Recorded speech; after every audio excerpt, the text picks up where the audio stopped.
Assalamualaikum warahmatullahi wabarakatuh. Hello everyone, back with me Latifa and you can call me Ifa. So today we will discuss about verbs or in Indonesian called kata kerja. So let's get started. Definition of verb. What is a verb? Verb is the part of speech that shows the meaning of the activity and the condition or state. Jadi kata kerja adalah bagian dari part of speech yang menunjukkan arti kegiatan dan kondisi atau keadaan. Next, the function of verb. The function of verb divided into two. First, ordinary verb. Second, auxiliary verb. Okay, first, ordinary verb. Ordinary verb is the original verb. Ordinary verb must be in every sentence, and when coupled with an auxiliary verb, the position of the verb is always behind.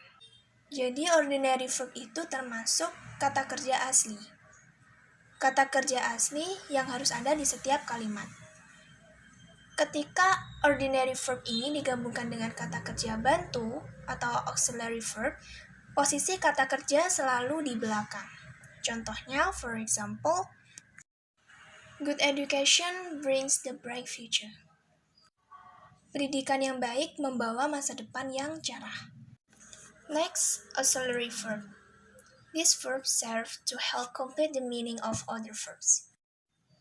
Because this verb is a complement, so its position is before the ordinary verb and after the object. Jadi auxiliary verb ini atau kata kerja bantu berfungsi untuk membantu melengkapi arti dari kata kerja lainnya. Karena kata kerja ini merupakan pelengkap, sehingga posisinya sebelum kata kerja biasa dan setelah objek. Example, I am learning verb material now. Saya belajar materi verb sekarang. After that, verbs are classified into three. First, transitive verb. Second, intransitive verb. Third, auxiliary verb. Okay, first, transitive verb. Transitive verb is a verb that requires an object. Jadi, transitive verb adalah kata kerja yang membutuhkan objek. Second, intransitive verb. Intransitive verb is a verb that doesn't need an object. Jadi, kata kerja tidak membutuhkan objek. The last one, auxiliary verb.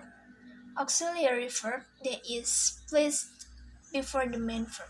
Jadi auxiliary verb ini adalah kata kerja bantu yang ditempatkan sebelum kata kerja utama.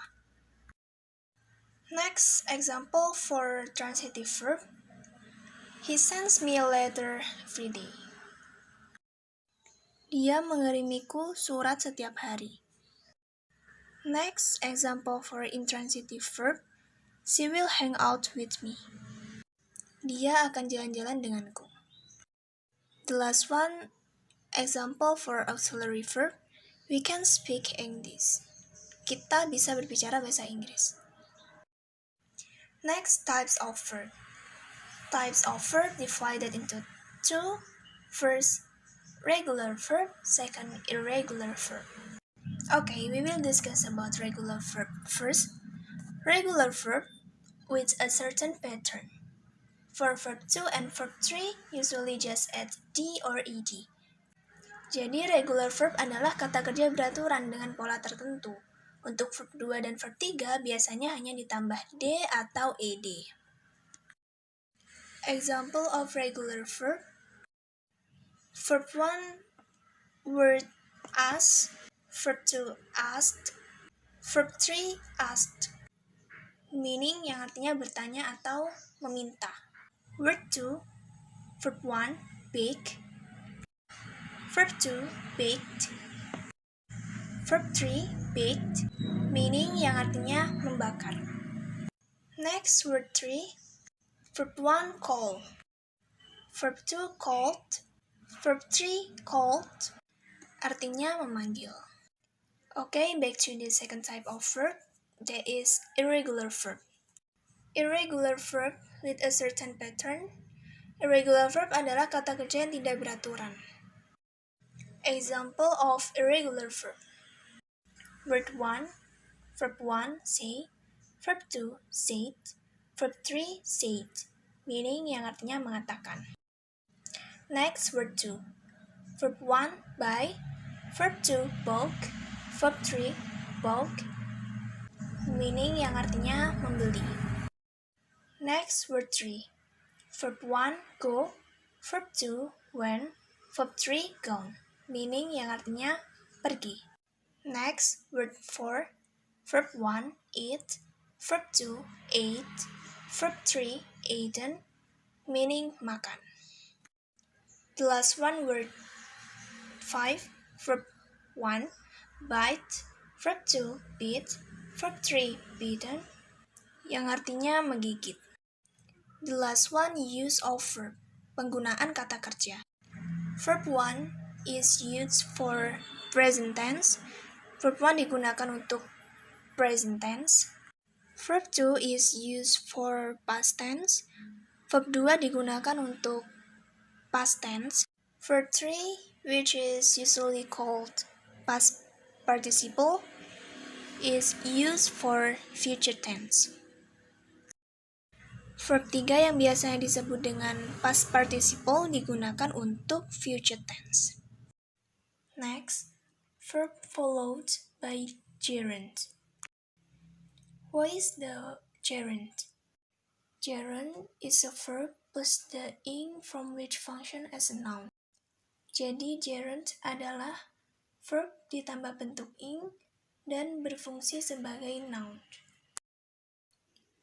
And then word of verb followed by gerund.